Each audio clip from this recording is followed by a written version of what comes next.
തക്കുടു വിദൂര ഗ്രഹത്തിൽ നിന്നൊരു സഞ്ചാരി. ജ്യോതിശാസ്ത്രത്തിന്റെ സർവ്വവിജ്ഞാന കോശം എന്നറിയപ്പെടുന്ന പ്രൊഫസർ കെ പാപ്പൂട്ടി മാഷിന്റെ 2022 പുറത്തിറക്കിയ കുട്ടികൾക്കും മുതിർന്നവർക്കും ഒരുപോലെ ഇഷ്ടപ്പെടുന്ന ഒരു ശാസ്ത്ര നോവലാണ് തക്കുടു വിദൂര ഗ്രഹത്തിൽ നിന്നൊരു സഞ്ചാരി. ശാസ്ത്ര നോവലുകളും കഥകളും ദാരിദ്ര്യത്തിൽ മുങ്ങുന്ന മലയാള സാഹിത്യത്തിൽ തീർത്തും പ്രചോദനമാണ് പാപ്പൂട്ടി മാഷിന്റെ തക്കുടു.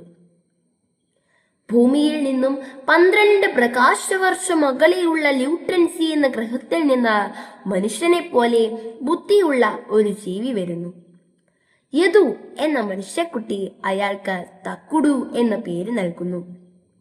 ഭൂമിയെക്കുറിച്ചും ഇവിടെയുള്ള ജീവജാലങ്ങളെക്കുറിച്ചും പഠിക്കാനെത്തിയ തക്കുടു മനുഷ്യൻ എന്ന ബുദ്ധിശാലിയിൽ ആകർഷകനാകുന്നു.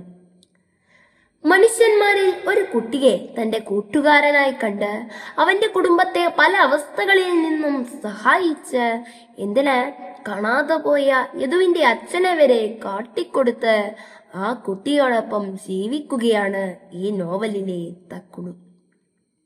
പൊതുവെ അന്യഗ്രഹ ജീവികൾ അഥവാ ഏലിയൻസ് എന്ന് കേൾക്കുമ്പോൾ തന്നെ നമ്മുടെ മനസ്സിലേക്ക് ഓടിയെത്തുക ഭൂമിയെ കീഴടക്കാൻ വരുന്ന ആക്രമണകാരികളെയാണ്. മനുഷ്യഭാവനയെ വെല്ലുന്ന മാരകായുധങ്ങളുമായാണ് അവരുടെ വരവ്. ഈ ചിന്തയിൽ നമ്മെ കൊണ്ടെത്തിച്ചത് ധാരാളം നോവലുകളും സിനിമകളും സയൻസ് ഫിക്ഷനുകളും ഒക്കെയാണ്. ഇങ്ങനെ കഥകളും മറ്റും രചിക്കാനുള്ള ന്യായീകരണം വായനക്കാർ, പ്രത്യേകിച്ച് യുവജനങ്ങളും കുട്ടികളും സാഹസികത ഇഷ്ടപ്പെടുന്നു എന്നതാണ്. എന്നാൽ ഇവയിൽ നിന്നും തീർത്തും വ്യത്യസ്തമായി അന്യഗ്രഹ ജീവികൾ പ്രപഞ്ചത്തിൽ പലയിടത്തും ഉണ്ടാകാം. അവയെല്ലാം ആക്രമണകാരികളാവില്ല. മനുഷ്യരെയും മറ്റു ജീവജാലങ്ങളെയും സുഹൃത്തായി കാണുന്നവരാകാം. യുദ്ധപ്രിയരായ ഒരു സമൂഹം വിഭവങ്ങൾ ആയുധങ്ങൾക്ക് വേണ്ടി ദൂർത്തടിക്കുകയും അധ്വാനം പാഴാക്കുകയുമാണ് ചെയ്യുക. നക്ഷത്രാന്തര യാത്രകൾ പോലെ പ്രത്യക്ഷത്തിൽ നേട്ടമില്ലാത്ത ചിലവേറിയ പ്രൊജക്ടുകളിൽ അവർക്ക് താല്പര്യമുണ്ടാകാൻ ഇടയില്ല.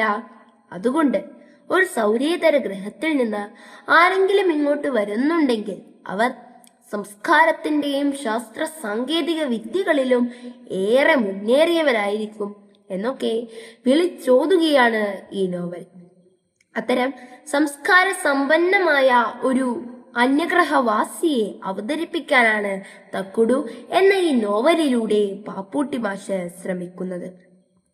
മനുഷ്യരാശി നാളെ എത്തിച്ചേരേണ്ട ശാസ്ത്ര വികാസത്തിന്റെയും സാംസ്കാരിക ഉന്നതിയുടെയും ചില സൂചനകളുമുണ്ടിത്. വായനയുടെ രസം നഷ്ടപ്പെടാതെ, എന്നാൽ ശാസ്ത്രത്തിന്റെ കൃത്യതയിൽ ഒട്ടും വിട്ടുവീഴ്ചയില്ലാതെയാണ് ഇതിന്റെ രചന. ശാസ്ത്ര ഉറവിടമായ ഈ നോവൽ ജീവിതത്തിൽ ഒരിക്കലെങ്കിലും വായിച്ചിരിക്കേണ്ട ഒന്നു തന്നെയാണ്.